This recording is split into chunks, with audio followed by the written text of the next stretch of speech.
Bakit sa dinami-dami ng lugar, sa Pilipinas pa? Napasimangot ako habang tinitingnan ang aking flight schedule. Nakita ito ng manager ko at ngumiti lang. Mukhang hindi ka pa nakakalipad sa ruta papuntang Maynila, Elena.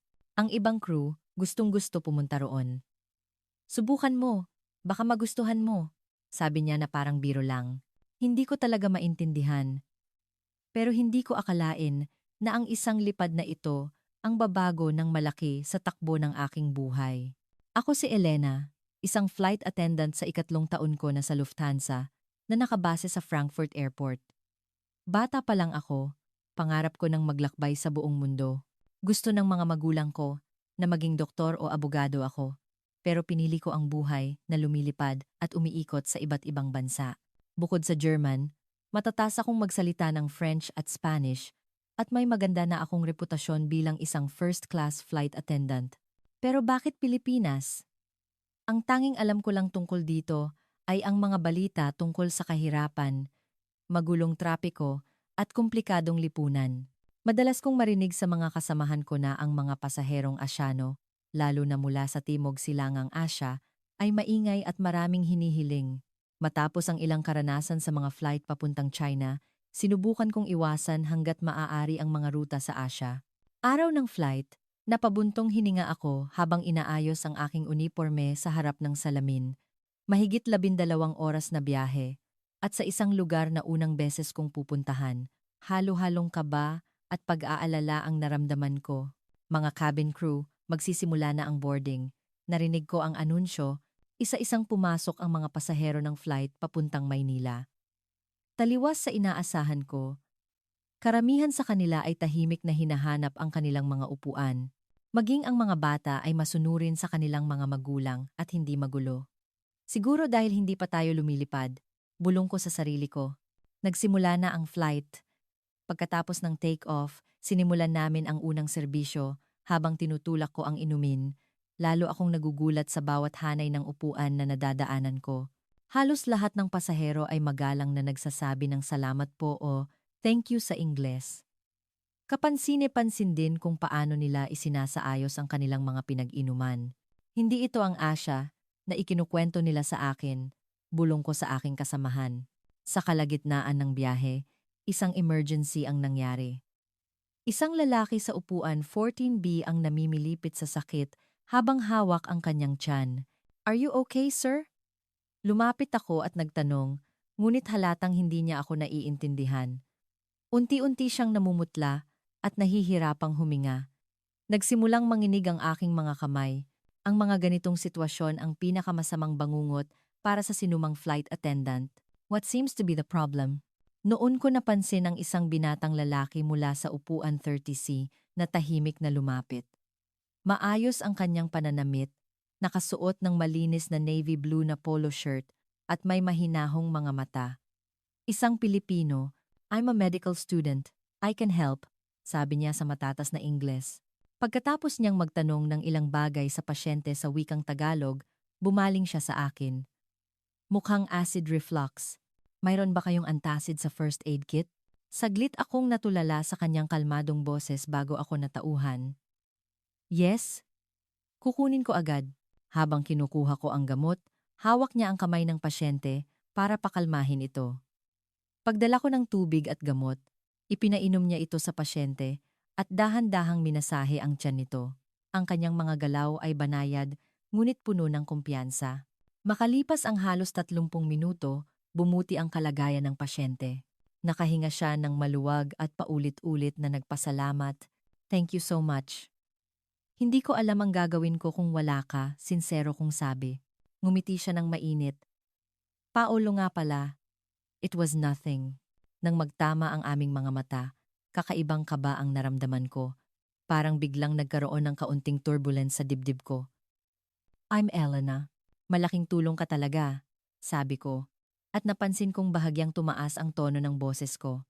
Sa natitirang oras ng flight, paulit-ulit kong nahuhuli ang sarili kong napapatingin sa direksyon ng upuan 3TC. Si Paulo ay tahimik lang na nagbabasa ng libro o nakikinig ng musika.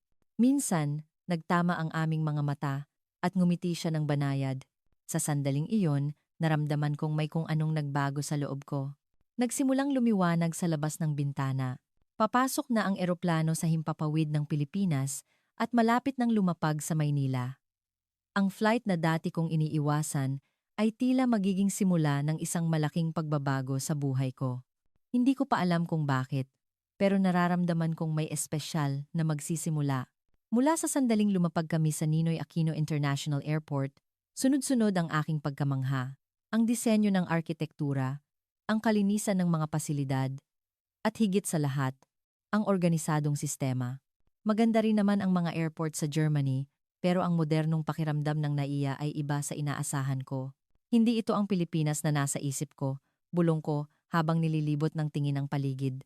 Sa malalaking salaming bintana, kitang-kita ang maaliwalas na kalangitan at ang sikat ng araw ay nagbibigay liwanag sa loob ng airport.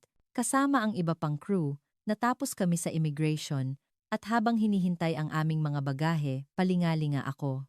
Para bang may hinahanap akong pamilyar na mukha. Aaminin ko. Si Paulo, ang hinahanap ko. Pero nahiya ako sa sarili ko, kaya't umiling na lang ako. Elena, anong problema?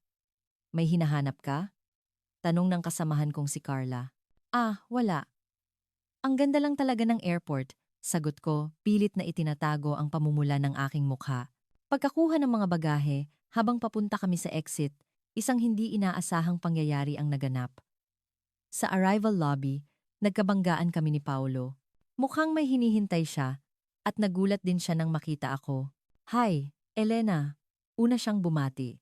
Ang boses niya ay kasing init pa rin ng dati. Paolo, hindi ko inaasahang makita ka rito. Nagsimulang bumilis ang tibok ng puso ko. Kumusta na pala yung pasyente kanina? Okay na siya. Nagpatingin sa airport clinic at pinauwi na rin.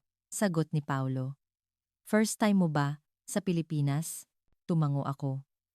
Oo, first time ko.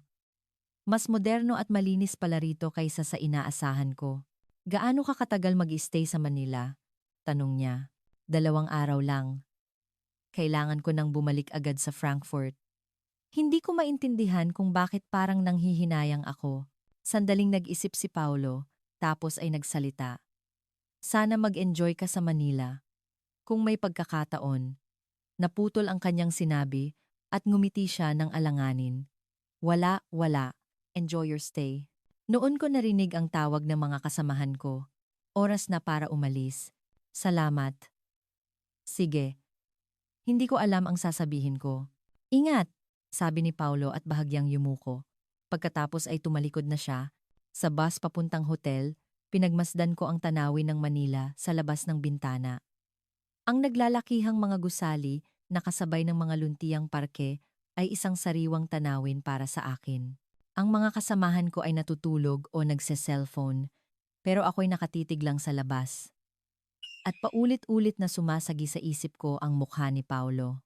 Pagdating sa hotel, sinabi ng mga kasamahan ko na magpapahinga na sila, pero ako, iba ang plano. Maglilibot muna ako sa labas, sabi ko kay Carla. Seryoso ka? Mahigit 12 oras tayong lumipad, gulat niyang tanong. Okay lang ako. Sayang naman kung magkukulong lang ako sa kwarto, nakangiti kong sagot. Habang naglalakad-lakad malapit sa hotel, ninamnam ko ang unang impresyon ko sa Manila. Malinis na mga kalsada, buhay na mga tindahan, at mga taong abala, ibang-iba sa mga narinig ko. Mayroong kaayusan at disiplina. Pumasok ako sa isang maliit na cafe at umorder ng Amerikano. Nag-alala ako kung maiintindihan ba nila ang Ingles ko, pero ang barista ay matatas magsalita. Habang hinihintay ang kape ko, tumayo ako sa tabi ng bintana at pinagmasdan ang mga tao. Biglang sumagi sa isip ko ang sinabi ni Paulo. Kung may pagkakataon, ano kaya ang gusto niyang sabihin? Simpleng kabaitan lang yon, Elena. Isa siyang medical student at isa ka lang pasaherong flight attendant, sabi ko sa sarili ko. Pero sa isang sulok ng puso ko, may umaasang baka magkita kami ulit, kahit alam kong halos imposible iyon sa laki ng Manila. Pabalik sa hotel, may daladalang kape, napadaan ako sa isang maliit na souvenir shop. Sa mga estante, nakadisplay ang iba't ibang tradisyonal na produktong Pilipino. Matapos mag-alinlangan, Bumili ako ng isang magandang brooch na may disenyo ng sampaguita. Walang partikular na dahilan, gusto ko lang itong maging alaala ng biyaheng ito. Pagbalik sa kwarto, binuksan ko ang bintana at bumungad sa akin ang city lights ng Manila. Ang kumikinang na mga ilaw ng syudad ay parang mga bituin. Napabuntong hininga ako. Kakaiba, pero parang pamilyar sa akin ang lugar na ito, na para bang matagal ko na itong kilala. Kinabukasan, maaga akong nagising. Ang sikat ng araw ng Manila na tumatagos sa bintana ay nagbibigay liwanag sa buong kwarto. Matapos ang mabilis na almusal sa hotel-restaurant, sumama ako sa mga kasamahan ko papuntang Intramuros. Ayon sa guidebook, ito raw ang pinakamagandang lugar para maranasan ang tradisyonal na kultura ng Pilipinas.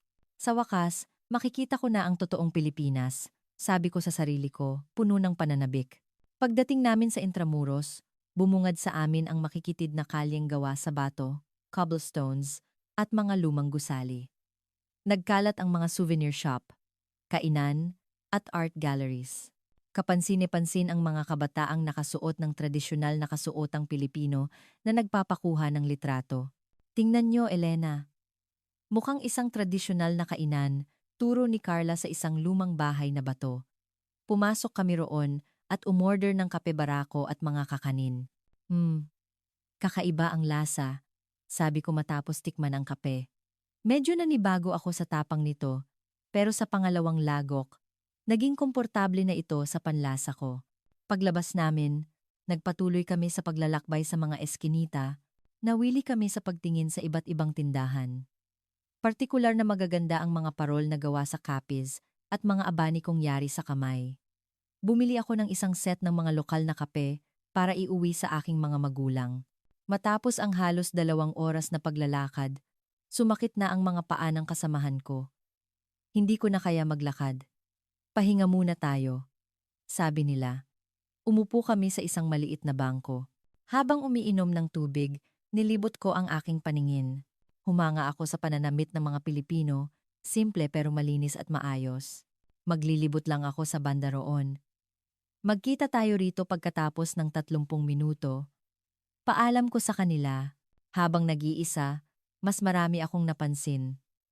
Isang pintor na gumuguhit sa isang maliit na studio, mga pamilyang gumagawa ng mga handicraft, at ang mga bulaklak ng bougainvillea na nakasabit sa mga lumang pader. Kumuha ako ng mga litrato para itago ang bawat sandali. Malapit na ang oras ng aming pagkikita nang biglang may tumawag sa pangalan ko mula sa aking likuran.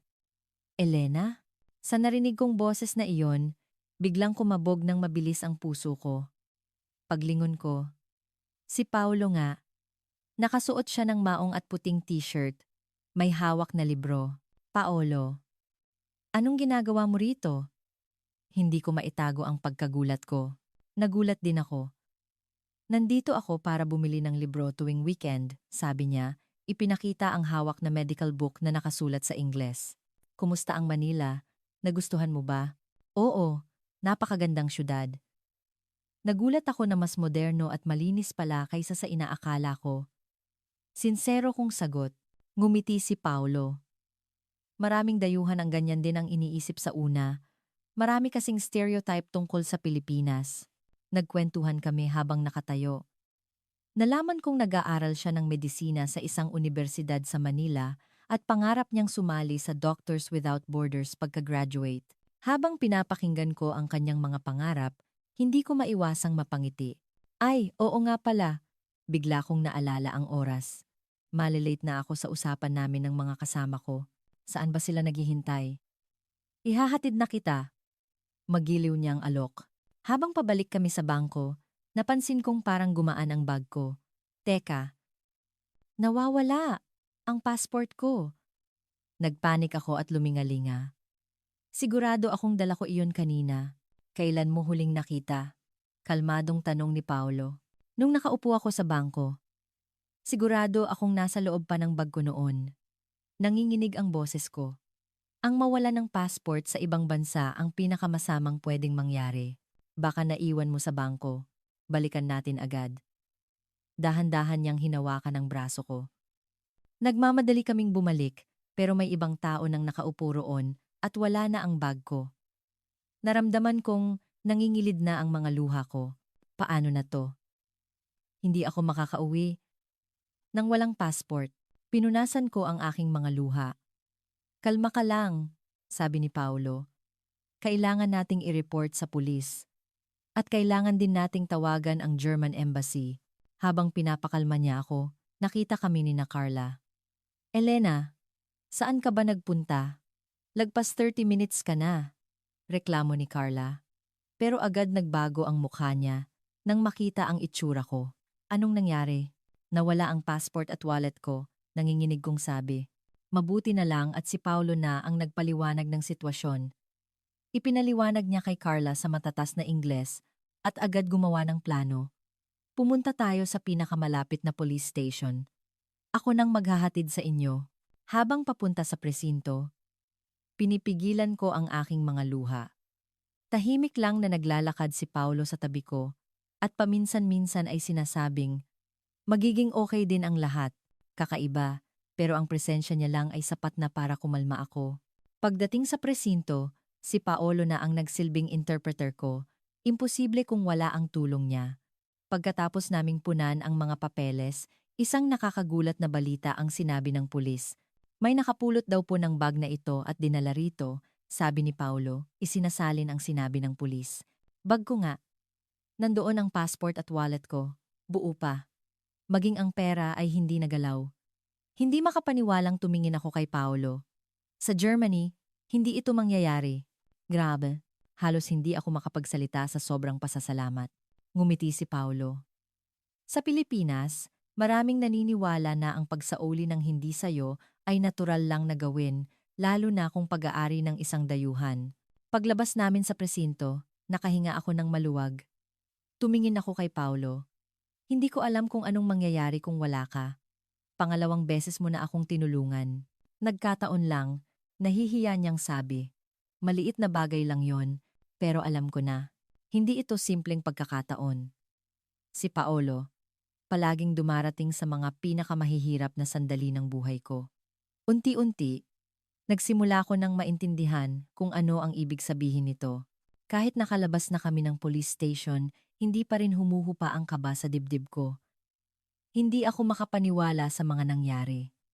Mawalan ng passport sa ibang bansa at mabawi ito, napakadramatiko. At muli, si Paulo ang dumating sa gitna ng krisis. Pakiramdam ko, hindi na ito simpleng pagkakataon. Maraming salamat, Paulo. Hindi ko alam kung anong gagawin ko kung wala ka kanina, buong puso kong sabi. Walang anuman. Kumain ka na ba ng tanghalian? Bigla niyang tanong. Nam, just dad. Nam, pagtingin ko sa relo, pasado 1:00 na ng hapon. Nagkatinginan ang mga kasama ko. Babalik na kami sa hotel. Pagod na kami. Kung gusto mo, maglibot ka pa, sabi ni Carla. Halata sa mukha nila ang pagod, lalo na't nadagdagan pa ng insidente sa passport. Nag-alinlangan ako. Sasama ba akong kumain kasama si Paulo o babalik sa hotel? Okay lang kami. See you later. Kumaway si Carla at sumakay na sila ng taxi. Nang maiwan kaming dalawa, biglang naging awkward. Ngayon ko lang napagtanto na ito ang unang beses na kami lang dalawa ang magkasama. May maliit na karinderya ang nanay ko. Gusto mo bang doon na lang kumain? Maingat na alok ni Paulo. Sandali akong nag-isip. Medyo nakakakaba na pumunta sa lugar ng pamilya ng isang lalaking halos hindi ko pa kilala. Pero 2 beses na niya akong tinulungan at ramdam kong mapagkakatiwalaan siya. Isa pa, pagkakataon na ito para matikman ang tunay na lutong bahay na Pilipino. Talaga? Okay lang ba? Tanong ko. May halong pag-aalinlangan at pagkamausisa. Oo naman. Gustong-gusto ng nanay ko kapag may mga dayuhang bisita, lalo na't galing ka pa sa Germany. Nasa Germany kasi nag-aaral ang kuya ko. Paliwanag niya. Mula sa magulong kalye ng Intramuros, pumasok kami sa isang maliit na eskinita. Tahimik at may lumang pakiramdam ang lugar. Sa dulo ng eskinita, huminto si Paolo sa harap ng isang maliit na kainan na may signboard na kusina ni Aling Marta. Tao po, sabi ni Paolo, pagbukas ng pinto. Sumalubong sa amin ang mainit na hangin at masarap na amoy ng pagkain. Mas maluwag sa loob kaysa sa inaasahan ko. May ilang mesa, at sa dingding ay may mga souvenir mula sa iba't ibang bansa. May ilang kumakain. At sa kusina, isang babaeng nasa katanghaliang gulang ang abala. Nay, may bisita po ako, sabi ni Paulo. Lumabas ang babae mula sa kusina, nakasuot pa ng apron, at masayang bumati sa amin. Ang nanay ni Paulo ay mas bata at masigla kaysa sa aking inaasahan. Naku, himala. Nagdala ng kaibigan si Paulo. Welcome. Bati niya. Sa matatas na Ingles. Nanlaki ang mga mata ko sa gulat. Guro ng Ingles ang nanay ko dati sa kolehiyo. Ngayon, retirado na siya. At ito na lang ang pinagkakaabalahan niya. Paliwanag ni Paulo. Umupo kami sa tabi ng bintana at agad naghanda ng pagkain ang nanay ni Paulo. Ipinaliwanag niya sa akin ang kultura ng pagkain sa Pilipinas. Sa amin, laging may kanin, sabaw, at ilang uri ng ulam. Hindi nagtagal, napuno ang aming mesa ng makukulay at mababangong pagkain. Kanin, sinigang, adobo, at ilang maliliit na platito ng ginisang gulay at atsara. Para sa atin lahat to? Gulat kong tanong. Nagtawanan si Paulo at ang nanay niya. Oo, ganyan ang set meal dito. Hindi mo kailangang ubusin lahat. Kunin mo lang ang gusto mo. Sa unang subo ko, namangha ako. Kahit hindi pamilyar ang lasa, may kakaibang ginhawa itong dulot. Lalo na ang adobo. Ang tamis-alat nito ay perpektong bagay sa kanin.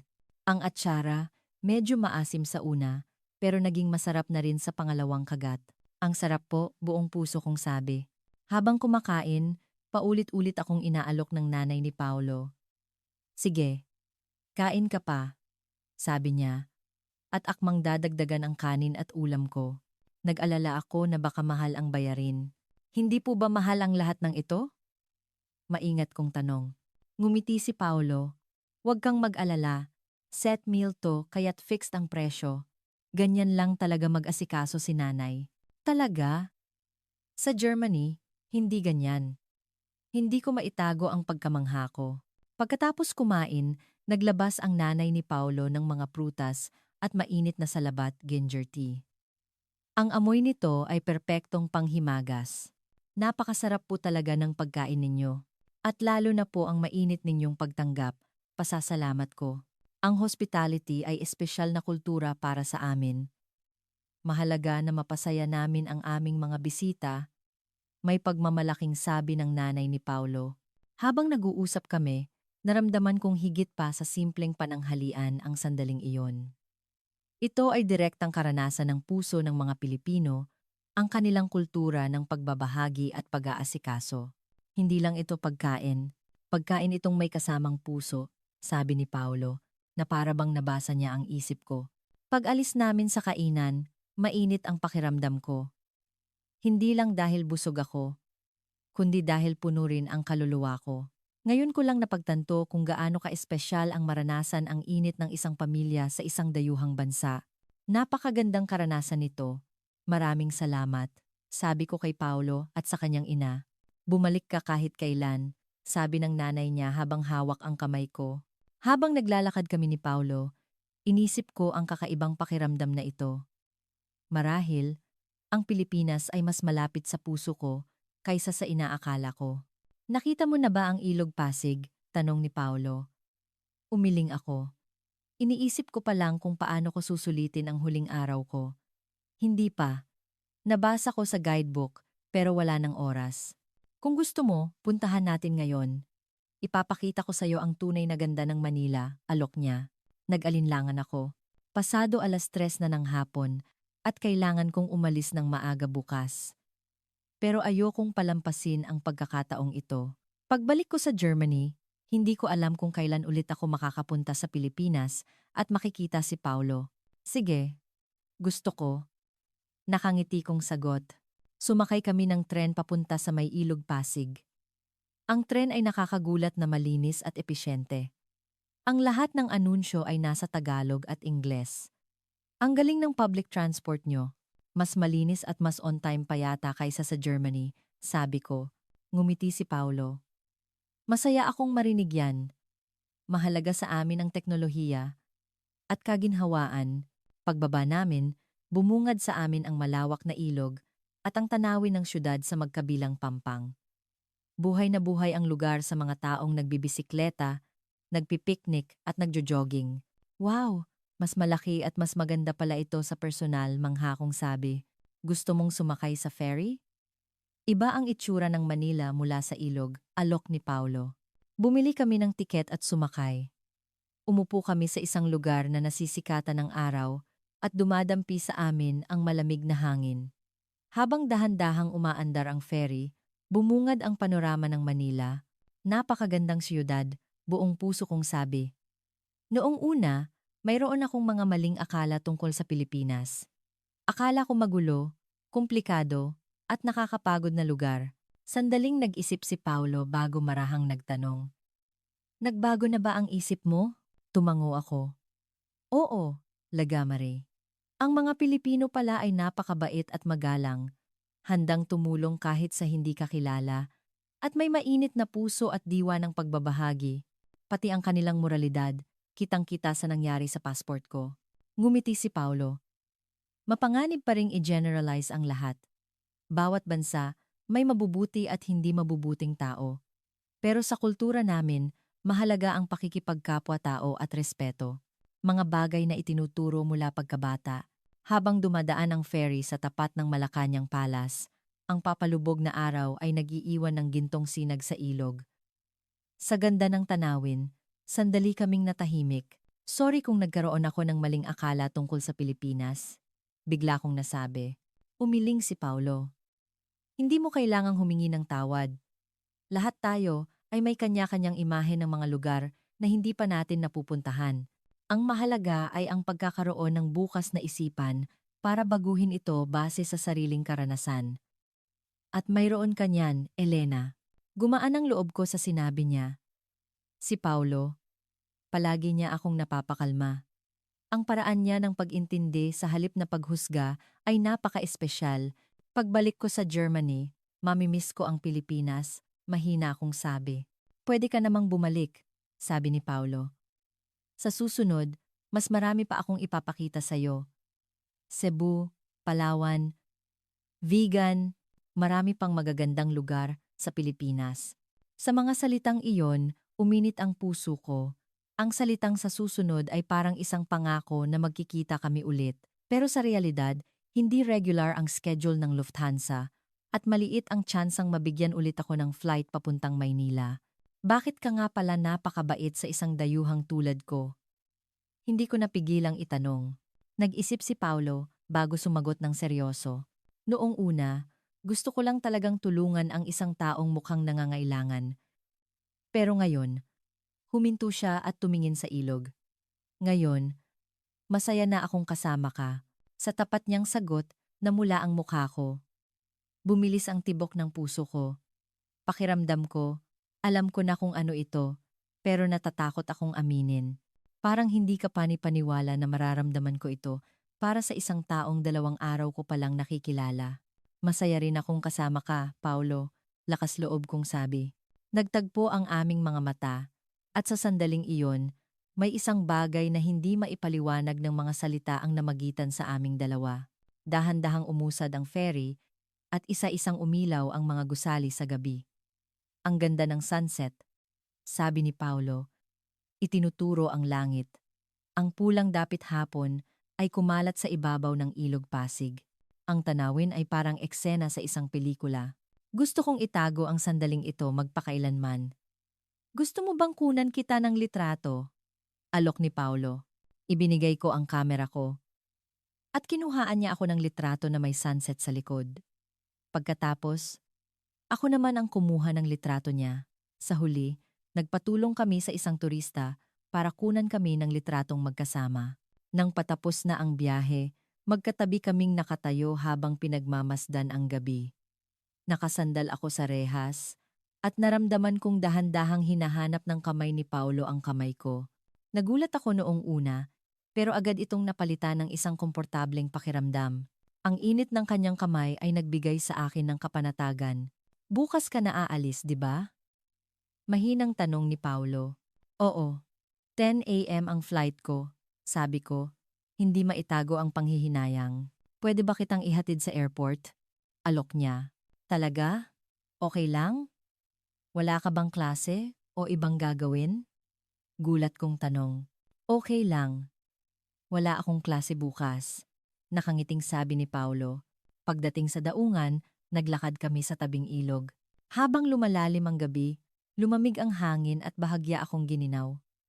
Natural na hinubad ni Paulo ang kanyang jacket at ipinatong sa balikat ko. Salamat, sabi ko. Habang niyayakap ang jacket na may natitira pang init mula sa kanya. Pabalik sa hotel, marami kaming napag-usapan. Mga pangarap, pamilya, paboritong pagkain, mga lugar na napuntahan.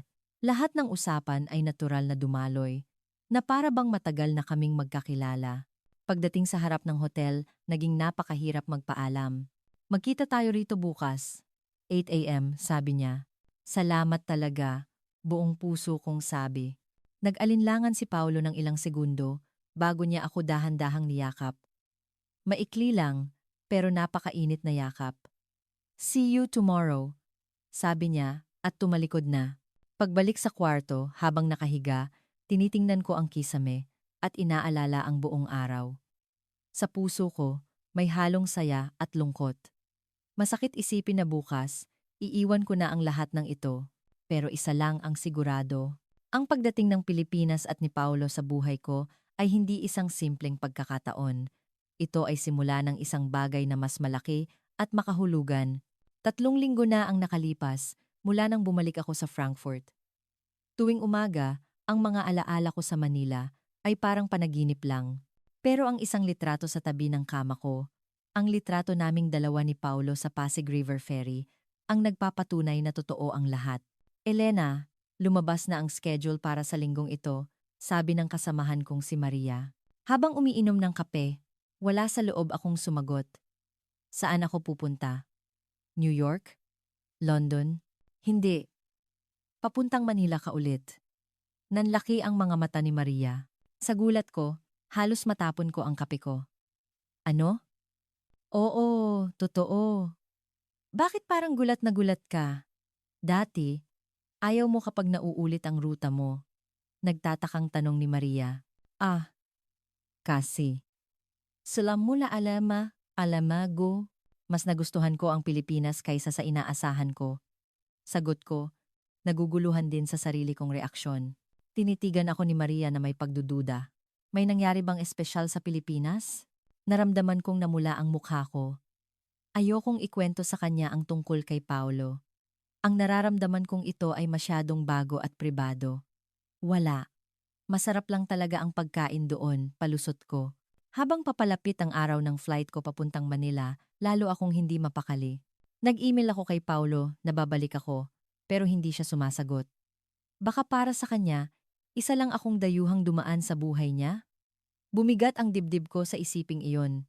Nang nasa himpapawid na kami ng Pilipinas, ang tanawin sa labas ng bintana ay naging pamilyar, para akong muling makikipagkita sa isang matagal ng kaibigan.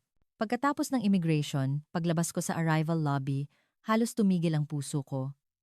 Nakatayo si Paulo sa harap ng exit. May hawak siyang puting papel na may nakasulat na, Elena. Paulo! Mabilis akong lumapit sa kanya. Ngumiti siya. Natanggap ko ang email mo. Hindi ako sumagot kasi gusto kitang sorpresahin. Umupo kami sa isang cafe sa airport. Ikinuwento ni Paulo na naging abala siya sa mga exam sa med school. Ikinuwento ko naman ang buhay ko sa Frankfurt at kung gaano ko na-miss ang Pilipinas. 2 araw ka lang ulit dito, no? Tanong niya. Oo, sandali lang. Pero babalik ako. Kahit sikat ang ruta papuntang Pilipinas sa ibang crew, mag-apply ulit ako, sagot ko. Kung ganon, pwede ba tayong magkasama ulit? Marami pa akong gustong ipakita sa'yo, maingat niyang alok. At doon nagsimula ang aming espesyal na relasyon. Isang beses sa isang buwan, nagvo-volunteer ako para sa flight papuntang Manila at sa bawat pagkakataon, naghihintay si Paulo sa airport. Minsan 2 araw, minsan 3, pero nililibot namin ang iba't ibang sulok ng Manila. Ang katahimikan ng mga lumang simbahan, ang ganda ng mga lumang bahay, ang tanawin mula sa isang rooftop bar, Ang modernong itsura ng Bonifacio Global City sa bawat lugar, nagkukuwento si Paulo tungkol sa kasaysayan at kultura ng Pilipinas. Sa ika-6 kong pagbisita, naglalakad kami sa tabi ng Manila Bay. Hindi madali ang long-distance relationship, no? Bigla kong nasabi. Hinigpitan ni Paulo ang hawak sa kamay ko. Mahirap. Pero ang isipin lang na makikita kita ulit ay sapat na para malagpasan ko ang 1 buwan. Ang hirap lang tuwing magpapaalam na, aminado ko. Umupo kami at pinagmasdan ang kalangitan. Hindi gaanong makita ang mga bituin, pero may ilan pa ring kumikinang. Elena, hindi mo ba kayang dito ka na lang sa Pilipinas? Bigla niyang tanong. Gulat akong napatingin sa kanya. Sa mga mata niya, may halong pakiusap at kaba. Manirahan dito? Pero ang trabaho ko. Hindi ko matuloy ang sasabihin ko. Alam ko, imposible ang hinihiling ko. Pero ang hirap mabuhay nang wala ka. Mahina niyang sabi. Nang gabing iyon sa hotel, hindi ako makatulog. Paulit-ulit sa isip ko ang sinabi ni Paulo. Ang manirahan sa Pilipinas ay isang desisyon na babago sa buong buhay ko.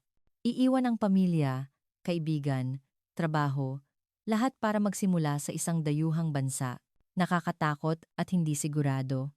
Pero sa loob-loob ko, alam ko na ang sagot.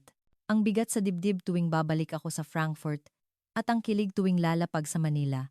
Ang puso ko ay nasa Manila na, sa tabi ni Paulo. Kinabukasan, habang naglalakad kami sa parke, sinabi ko, pinag-isipan ko.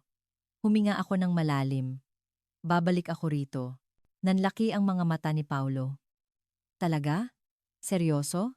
Oo, seryoso. Babalik ako sa Germany, aayusin ko ang lahat, magre-resign, at lilipat na ako sa Manila. Nanginginig ang boses ko. Babalik ako sa Manila. Magalik ako sa Manila.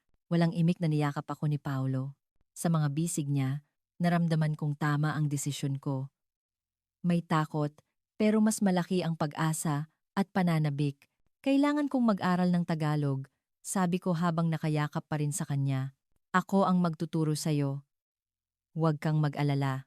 Sagot niya. Sa eroplano pabalik ng Frankfurt, pinagmasdan ko ang unti-unting pagliit ng tanawin ng Manila. 2 emosyon ang naghahalo sa dibdib ko. Ang pangungulila sa pamilya at kaibigan ko sa Germany, at ang pananabik na malapit na akong bumalik ng tuluyan sa Pilipinas. Ang pinakamalaking hamon ay ang sabihing ito sa aking mga magulang. Kumikirot ang dibdib ko sa isiping kung ano ang magiging reaksyon nila. Pero buo na ang desisyon ko. Ito na marahil ang pinakamatapang na desisyon na gagawin ko sa buhay ko. At naniniwala akong ito rin ang magiging pinakamasaya. Habang paakyat ang eroplano, tinitigan ko ang bughaw na kalangitan. Sino ang mag-aakala na ang unang flight ko papuntang Pilipinas, ang flight na dati kong inirereklamo, ang siyang babago sa buong buhay ko, isang pagkakataon ang nagbago sa direksyon ng aking tadhana. Salamat, Paulo, bulong ko. Sa pangakong muling pagkikita, ipinikit ko ang aking mga mata at isa-isang binalikan ang mga alaala ko sa Manila. Makalipas ang ilang araw, sa bahay ng mga magulang ko sa Germany, mabigat ang tensyon. Ano? Titira ka sa Pilipinas? Umalingaw-ngaw ang boses ni Papa sa sala. Pula ang kanyang mukha sa galit, habang si Mama ay parang natulala. Nanginginig ang kamay ko habang umiinom ng tubig. 2 araw matapos akong bumalik, sinabi ko sa kanila ang desisyon ko. Gaya ng inaasahan, masama ang naging reaksyon nila. Elena, nababaliw ka na ba? Itatapon mo ang career mo, ang kinabukasan mo? Para sa isang lalaking ilang buwan mo palang nakikilala? Pa, mabait si Paulo. Magiging doktor siya, maalaga at responsable. Pilit kong ipinaliwanag, ng mahinahon, isang lalaking Asyano. Hindi iyon ang importante. Ang importante, itinatapon mo ang isang stabilisadong buhay. Sa wakas, nagsalita si Mama. Elena, anak, naiintindihan ko ang pag-ibig. Pero naisip mo ba kung gaano kahirap ang buhay sa ibang bansa? Iba ang wika, iba ang kultura. Alam ko po ma, hindi magiging madali. Pero nahulog na po ang loob ko sa Pilipinas at kay Paulo. Pakiramdam ko, mas magiging masaya ako roon. Sinsero kong sabi. Hindi ito bakasyon, Elena. Ito ay paglipat. Habang buhay. Napahawak si Papa sa kanyang ulo. Napabuntong hininga ako. Handa na ako sa mahirap na usapan pero hindi ko inaasahan na magiging ganito ka-emosyonal. 30 taong gulang na po ako. Kaya ko nang magdesisyon para sa sarili ko. Tahimik na natapos ang hapunan. Hindi na sila nagsalita pero ramdam ko ang kanilang pagkadismaya. Pagbalik ko sa kwarto, tinawagan ko si Paulo. Kumusta? Tanong niya, gaya ng inaasahan. Mas malala pa nga, sagot ko. Iniisip nilang nababaliw ako. Kailangan lang nila ng panahon. Nabigla sila. Tahimik sandali si Paulo. Sa totoo lang, nagulat din sila noong una. Hindi nila inaasahan na magkakaroon ako ng nobyang dayuhan. Pero si nanay, mahal ka na niya. Si tatay, sa tingin ko, matatanggap ka rin niya. Bago matulog, pinagmasdan ko ang tanawin ng Frankfurt.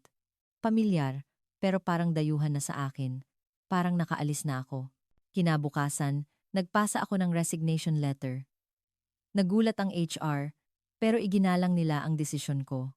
Pagkatapos ng 3 linggo, lilipad ako sa aking huling flight at sa kabutihang palad, papuntang Manila. Elena, aalis ka na talaga? Hindi makapaniwalang tanong ni Carla.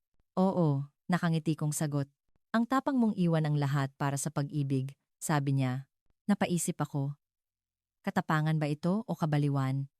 Pero sa loob-loob ko, alam kong ito ang pinakamatapang at pinakatotoong desisyon ko. Inayos ko ang mga gamit ko, kinansela ang apartment, at inihanda ang mga dokumento. Gabi-gabi, nagvi-video call kami ni Paulo. Pinaplano ang buhay namin sa Pilipinas. Nakahanap na siya ng maliit na apartment sa Manila at nag-enroll na ako sa isang language school. Mahirap sa simula, pero kaya natin to basta't magkasama tayo, sabi niya. Nagkaroon kami ng farewell party. Lahat ng kaibigan ko ay nagulat pero sumuporta. Maging masaya ka? Ha? Tawag ka paminsan-minsan. Umiiyak na sabi ng best friend kong si Sofia. Ang pinakamahirap ay ang mga magulang ko, lalo na si Papa. Isang gabi bago ako umalis, kumatok ako sa kwarto nila. Pasok, sabi ni Mama. Nakalatag sa kama ang mga lumang photo album. Mahilig talagang mag-adventure ang batang to, sabi ni Mama. Tinuturo ang isang litrato ko noong 5 taong gulang ako na umaakyat sa puno. Umupo ako sa tabi niya. Ma, kahit umalis ako, anak niyo pa rin ako. Tatawag ako palagi.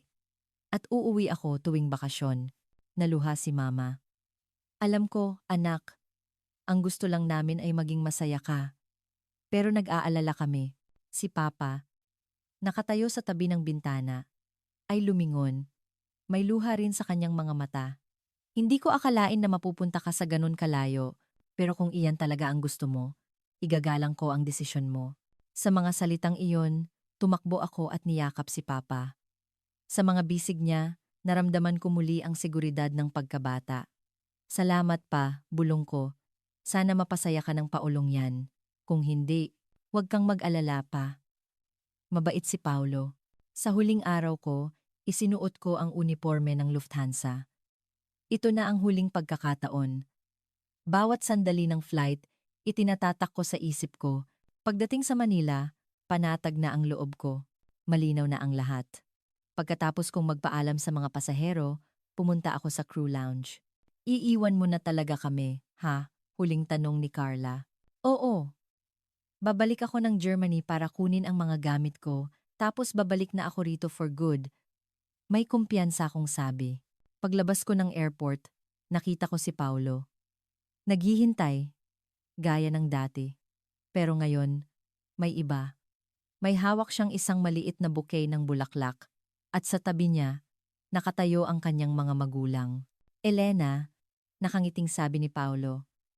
Ang mga magulang ko, gusto ka raw nilang makilala.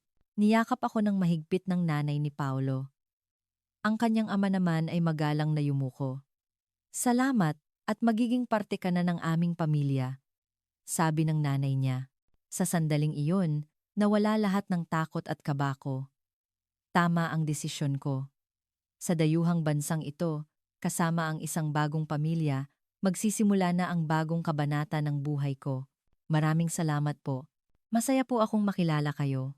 Buong puso kong sagot. Sabay-sabay kaming lumabas ng airport. Sinalubong kami ng maningning na sikat ng araw ng Manila.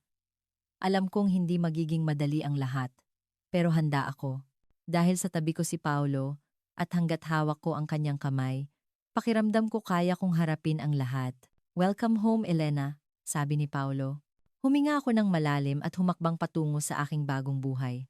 Dito na magsisimula ang tunay na adventure, sabi nila. Nagbabago ang buhay, depende sa kung sino, saan, at kailan mo makikilala ang isang tao. Hinigpitan ko ang hawak sa kamay ni Paulo. Ang iyong unang, hello, ang naging pinakamainit na pagbati sa buong buhay ko. Ang buhay, minsan, ay dumadaloy sa hindi inaasahang direksyon. Pero kung maglalakas loob kang sumabay sa agos, isang kamangha-manghang kaligayahan ang naghihintay. Naglakas loob ako, at ngayon, sa sandaling ito, ako na ang pinakamasayang tao sa mundo. Ang pag-ibig na nagsimula sa isang dayuhang lupain ay siya ng aking buong buhay.